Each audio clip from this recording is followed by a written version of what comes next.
Hello students. BPSC TRE 4.0 का नया notification जारी कर दिया गया है।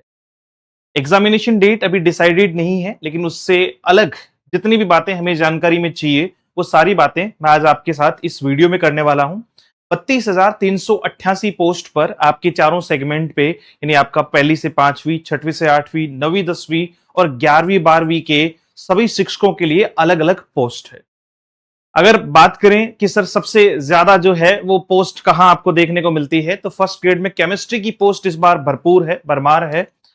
और बाकी चीजों को एक एक करके हम देखने वाले हैं। कुछ चीजें मैं सेशन को शुरू करने से पहले आपको बता दूं कि अगर आप इंग्लिश लिटरेचर के लिए किसी भी जगह पे परेशान हो रहे हैं तो आप उसके लिए परेशान बिल्कुल ना हो। आपका 6 से 8 तक के लिए, फिर आपका 9, 10 और 11, 12 के लिए जो भी लिटरेचर का पोर्शन है, ग्रामेटिकल यानी इंग्लिश का पोर्शन है, साथ में हिंदी लिटरेचर का पोर्शन है और सबसे मेजर सब्जेक्ट हमारा केमिस्ट्री। ये तीनों सब्जेक्ट मैं बहुत जल्दी जो है वो इनके ऊपर मेंस के अकॉर्डिंग जो है वो बैचेज स्टार्ट करने वाला हूं।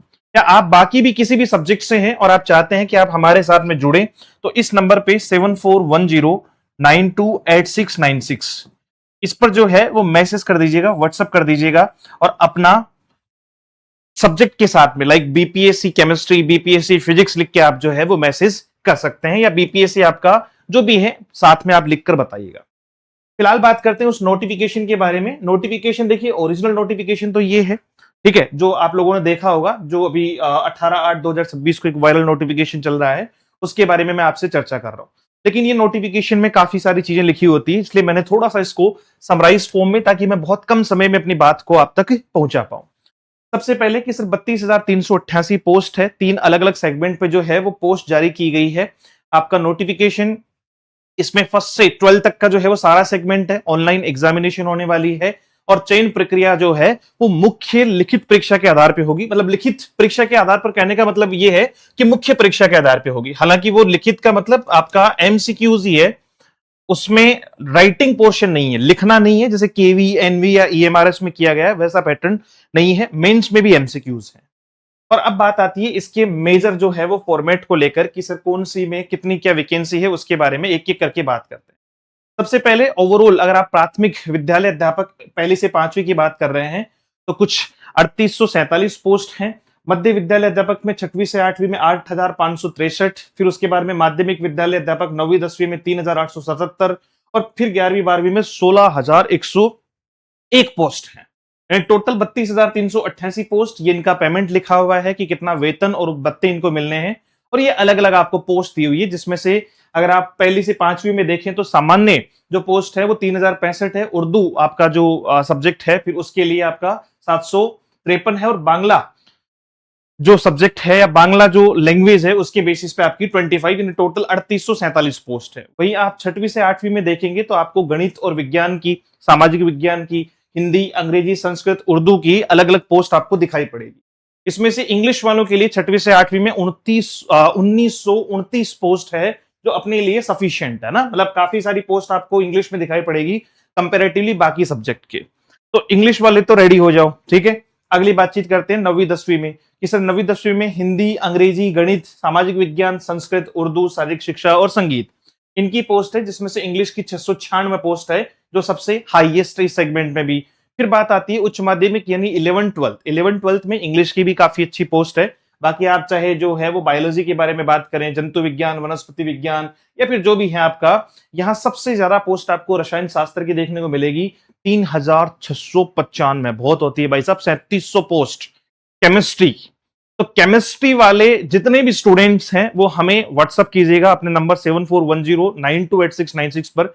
इंग्लिश लिटरेचर वाले तो करेंगे ही, बट केमिस्ट्री के लिए मैं आपको एक टॉप फैकल्टी, टॉप तरीके के टीचर को जो है वो लेकर आपको साथ में दूंगा, जो यूनिवर्सिटी टॉपर रह चुके हैं हमारे। अभी यूके SSSC यानी उत्तराखंड के बैचेज में जो है वो उन्हीं ने केमिस्ट्री संभाल रखी है और बहुत बहुत ही शानदार फैकल्टी है।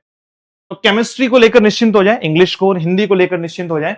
बाकी सब्जेक्ट भी हम धीरे धीरे जो है वो फर्स्ट ग्रेड के स्टार्ट कर रहे हैं। इंग्लिश की अगर बात करें तो ओवरऑल तीनों में मिलाकर तकरीबन जो है वो 4,000 के आसपास 3946 वैकेंसी है। आवेदन की तारीख जो है वो आपको तय कर दी गई है कि भैया शुल्क का भुगतान 1 सितंबर से लेकर जो है वो प्रारंभ हो जाएगा और उसके बाद में आवेदन की अंतिम तिथि 30 सितंबर तक है, यानी 1 से 30 सितंबर जो है वो आप फॉर्म अप्लाई कर पाएंगे। लेकिन अभी एग्जाम डेट की घोषणा नहीं की गई है, वो बाद में जो है उसकी घोषणा की जाएगी। आयु सीमा 1 अगस्त 2026 के आधार पर होगी। भारत का कोई भी जो विद्यार्थी है पूरे भारत से जो है वो अप्लाई कर सकता है, यानी स्टेट प्रेफरेंस नहीं है कि आप सिर्फ बिहार के हो। फिर इसमें न्यूनतम आयु जो है वो 1 से 5 वालों के लिए न्यूनतम 18, 18, 21 और 21 है, और अधिकतम आयु जो मैं रिजर्वेशन जोड़ के बता रहा हूं वो 37, 40, 40, 42 है, तो इसको एक बार देख लीजिएगा।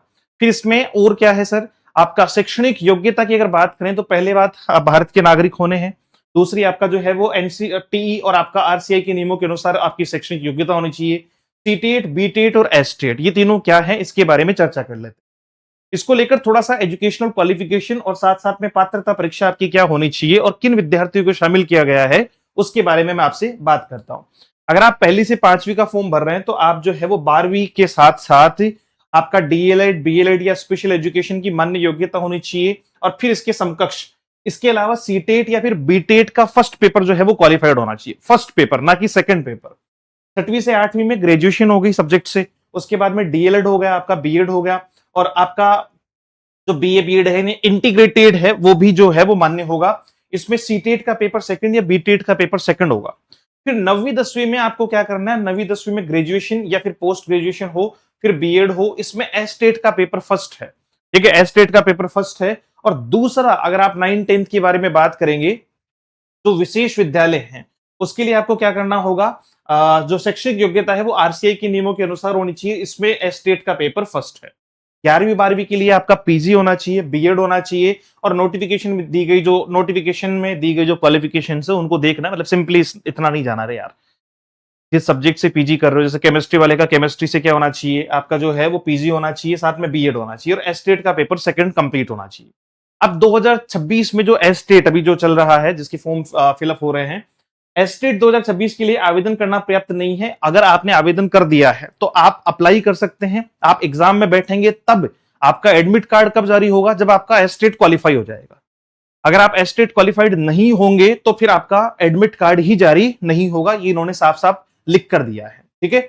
उसके अलावा सर क्या क्या जो है वो चीजें देखने लायक है, एग्जाम पैटर्न की तरफ चलते हैं। ये आपका प्रतिशत मार्क्स हैं कि भैया पहली से 5वीं के लिए 12वीं में न्यूनतम 50% और 2 वर्षीय डीएलएड होना चाहिए, या 12वीं में 45% और उसके साथ जो है वो डीएलएड, 12वीं में जो है वो 50%, 4 वर्षीय बीएलएड, ये सारी चीजें आप जो है वो क्वालिफिकेशन की यहां से देख सकते हो।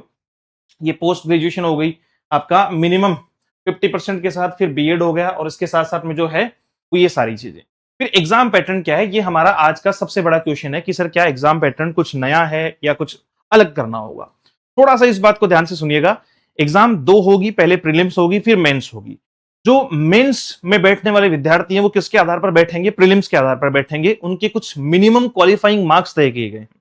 लेकिन इसका मतलब ये नहीं है कि आप 40% नंबर ले आएंगे तो आप मेंस दे पाएंगे, उसमें भी आपकी एक मेरिट जो है वो बनेगी, हाईएस्ट जो मार्क्स स्कोर करेगा उसको मेंस में बैठने का मौका मिलेगा, क्योंकि प्रीलिम्स में पास हुए बच्चों को पोस्ट के अगेंस्ट 2 गुना से 10 गुना तक जो बच्चे हैं, जैसे मान लीजिए कि आपके केमिस्ट्री में लगभग 3700 पोस्ट हैं और वो कहते हैं कि हम 5 गुना बच्चों को जो है वो मेंस में बैठाएंगे, तो तकरीबन आपके जो है वो 15 से 16,000 बच्चे मेंस में बैठने वाले हैं। Is it? तो वो बाद में डिसाइड होगा कि 2 गुना ले रहे हैं, 3 गुना ले रहे हैं, 10 गुना ले रहे हैं, 2 से 10 गुना के बीच में स्टूडेंट्स लिए जाएंगे। इसलिए प्रीलिम्स आपके लिए सबसे ज्यादा क्रूशियल है। प्रीलिम्स में जितने ज्यादा मार्क्स उतनी ही जो है वो बेहतर व्यवस्था। और प्रीलिम्स की तैयारी कैसे करनी है उसके बारे में मैं आपको एक अलग से वीडियो जारी कर दूंगा। 150 क्वेश्चन, 150 मार्क्स, 1 अंक का क्वेश्चन, आपका समय 2 घंटे यानी 120 मिनट, नेगेटिव मार्किंग बहुत तकड़ी और 1/3 है ना, यानी हर 3 क्वेश्चन गलत करने पर एक क्वेश्चन जो सही है वो गलत हो जाएगा। और इस बार विकल्प आपको ए बी सी डी के बाद में ई भी देखने को मिला है, और ई का नियम क्या कहता है वो भी आपको बता दे रहा हूं। अच्छा, ये स्क्रीनिंग टेस्ट है, इसमें शामिल होना है। ये एग्जाम का जो है वो क्या नहीं तय करेगा, एग्जाम का मोड नहीं तय करेगा कि भाई आप पास होंगे, आप सिलेक्टेड है या नहीं है। ये सिर्फ स्क्रीनिंग या पात्रता परीक्षा है। इसको क्वालिफाई करने के बाद आप मेंस में बैठोगे और मेंस के मार्क्स के आधार पर तय होगा सब कुछ। Is it? ई का विकल्प का विशेष नियम क्या है कि जैसे 5 विकल्प हैं, सही उत्तर ए से डी में चुनना है, प्रश्न का उत्तर नहीं देना है, मान लीजिए आप जो है वो 150 में से 20 क्वेश्चन ऐसे हैं जो खाली छोड़ना चाहते हैं, आप उत्तर नहीं देना चाहते, तो आपको उनमें ई विकल्प को जो है वो क्या करना होगा, भरना होगा, ई विकल्प पे गोला करना होगा। अगर आपने ऐसा नहीं किया, कोई भी विकल्प नहीं भरने पर उस अनएंस्वर्ड पर्सन के लिए भी 1/3 जो है वो मार्क्स काट लिया जाएगा। ये अपने आप में स्टूडेंट को पता होना चाहिए, नहीं तो बहुत नुकसान हो जाएगा कि नहीं भरा। जैसे जनरली नियम क्या होते हैं कि आपने अगर खाली छोड़ दिया तो ना तो उसका नंबर कटेगा ना मिलेगा, लेकिन इन्होंने कहा कि भैया ई ऑप्शन, जैसे राजस्थान में नियम है कि भाई ई ऑप्शन में 10% से ज्यादा अगर आपने, मतलब एक क्राइटेरिया बना रखा है कि 10% से ज्यादा अगर आपने क्वेश्चन छोड़ दिए, खाली छोड़ दिए, तो फिर आपकी ओएमआर रिजेक्ट हो जाती है। इन्होंने कहा कि ओएमआर रिजेक्ट करने जैसा नहीं है, लेकिन जितने भी आप खाली छोड़ दोगे, जो आपने नहीं भरे हैं क्वेश्चन, जो नहीं कर रहे हो, उसमें अगर ई को आपने खाली छोड़ दिया तो हर एक क्वेश्चन के लिए 1/3 मार्क्स हम काट लेंगे। तो ये विशेष ध्यान रखना, ओएमआर में ई जरूर भरना है, वरना नेगेटिव मार्किंग हो जाएगी। प्रारंभिक परीक्षा के सिलेबस में सामान्य विज्ञान है, भारतीय और राष्ट्रीय महत्व की समसामयिक घटनाएं, भारत का इतिहास, बिहार का जीके है, सामान्य भूगोल, बिहार का जो है वो भौगोलिक प्रभाग, महत्वपूर्ण नदियां, भारत की राज्य व्यवस्था, अर्थव्यवस्था, स्वतंत्रता के बाद बिहार की जो है वो अर्थव्यवस्था की मुख्य परिवर्तन, इसके अलावा भारतीय राष्ट्रीय आंदोलन, यानी ओवरऑल जो है वो जीके का पार्ट ज्यादा है, और सामान्य मानसिक योग्यता यानी आपका रीजनिंग भी दिया हुआ है। ये प्रीलिम्स में होगा और ये सबके लिए कॉमन होगा, चाहे आप जो है वो 1st से 5th में बैठ रहे हैं, 6 to 8 में बैठ रहे हैं, 9th से 10th में बैठ रहे हैं, या फिर आपका 11th 12th में बैठ रहे हैं। पहले आपको प्रीलिम्स क्वालिफाई करना होगा, that will be same for all. उसके बाद में होगा आपका जो है, अच्छा इसमें कुछ न्यूनतम अंक है कि अगर आप सामान्य वर्ग से हैं तो 40% यानी 15 जो है वो 150 नंबर अगर है ओवरऑल, तो लगभग जो है वो 60 नंबर आपको लाने हैं। ठीक वैसे ही आपका जो है वो 36.5 पिछड़ा वर्ग के लिए, अत्यंत पिछड़ा वर्ग के लिए 34%, SC ST के लिए 32, महिलाओं के लिए 32 और दिव्यांगों के लिए 32% मिनिमम क्वालिफाइंग मार्क्स है।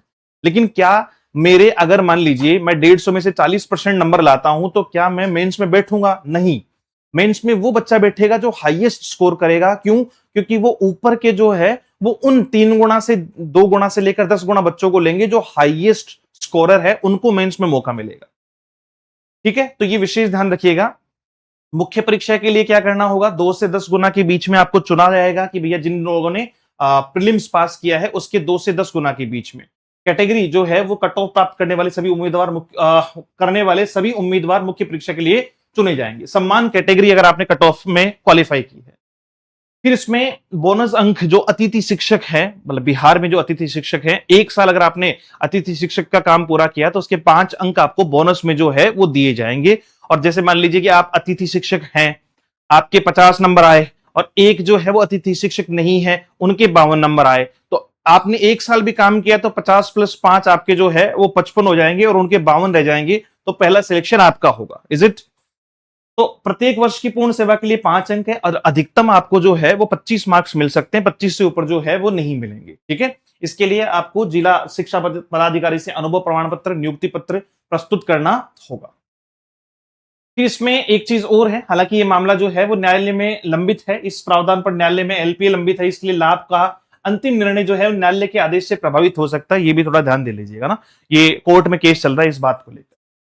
फिर आपका मेंस है। मेंस में क्या होगा कि सर मेंस में 150 क्वेश्चन, 150 नंबर, 2.5 घंटे का। पहले प्रीलिम्स में 2 घंटे थे, अब 2.5 घंटे दिए हुए हैं। 1 अंक का 1 क्वेश्चन है, 1/3 नेगेटिव मार्किंग है, वही ABCDE का जो है वो नियम है, इंटरव्यू नहीं होगा और जो है वो आपका पूर्व मूल्यांकन भी नहीं होगा।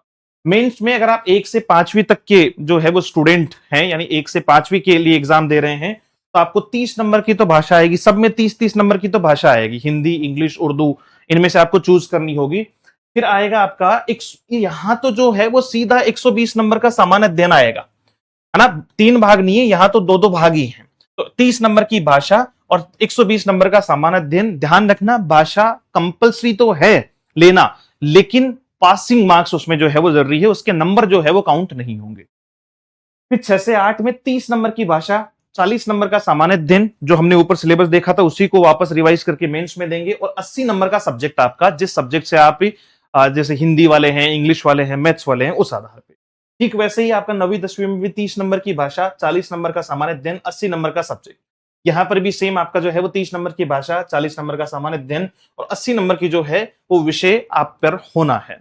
भाषा का भाग जो है वो क्या कहता है कि भाषा में अंग्रेजी, हिंदी, उर्दू, बांग्ला व्यवहारिक ज्ञान पूछा जाएगा।